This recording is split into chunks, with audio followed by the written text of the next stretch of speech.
Manong, ano po yung pagkakakilala nyo kay BBM? Kung kabsat, kung ating oobserbahan si BBM, meron siyang mga kakaiba at kahanga-hangang katangian. Una, makikita natin at maobserbahan natin na meron siyang mahinahon na pagkatao. Pangalawa, makita rin natin na meron siyang matatag na damdamin. At pangatlo, magaan ang kanyang kalooban sa kapwa. Bakit po ninyo nasabing mahinahon ang kanyang pagkatao? Kasi kung ilalagay natin yung ating sarili sa kanya, sa dami ng panlalait at pangungutya na kanyang tinanggap o na iyong tatanggapin, karaniwan yan, gaganti ka ng mga maanghang na salita at magmumura ka sa mga naninira sa iyo o mga nagsasalita ng hindi maganda sa iyo. Sa kanya naman, pinakita niya na hindi siya gumanti ng mga maanghang na pananalita. Ano po yung ibig ninyong sabihin na may matatag siyang damdamin?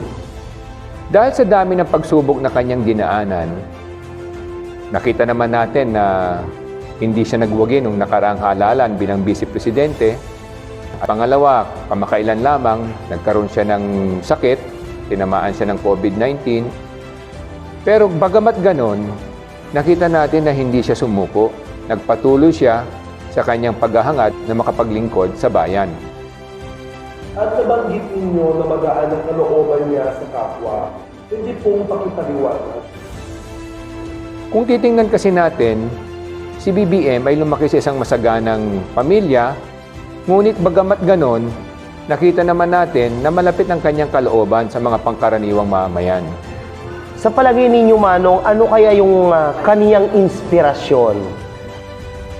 Si BBM kasi pinagpala ng may butihing may bahay na isang masipag na abogada at isang may mababang kalooban sa kapwa. Kaya siguro tingin ko yun din ang inspirasyon niya sa buhay. Salamat po, Sir Michael. So, dumako naman din kay Sir Morgan. So, Sir Morgan, ano pong masasabi nyo kay BBM? Well, what I can say about BBM is that after I've met him, my first impressions were he's a very sincere person, someone who has true intentions in bringing real direction for this country. So in the short time that I was able to give a discussion and get a discussion with him, that's the impression I got. He has sincerity, he has true intentions, and he will bring this country to the right direction. So dito naman po tayo kay Sir Solomon Say. Sir, bali yung katanungan ko lang po sa inyo, ano po sa tingin ninyo si Mr. BBM?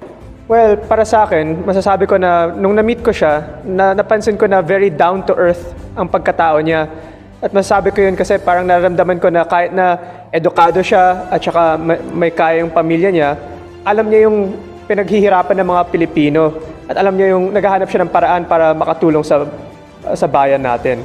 At nararamdaman niya ang puso ng bayan eh. Kaya masasabi kong very down-to-earth na tao siya.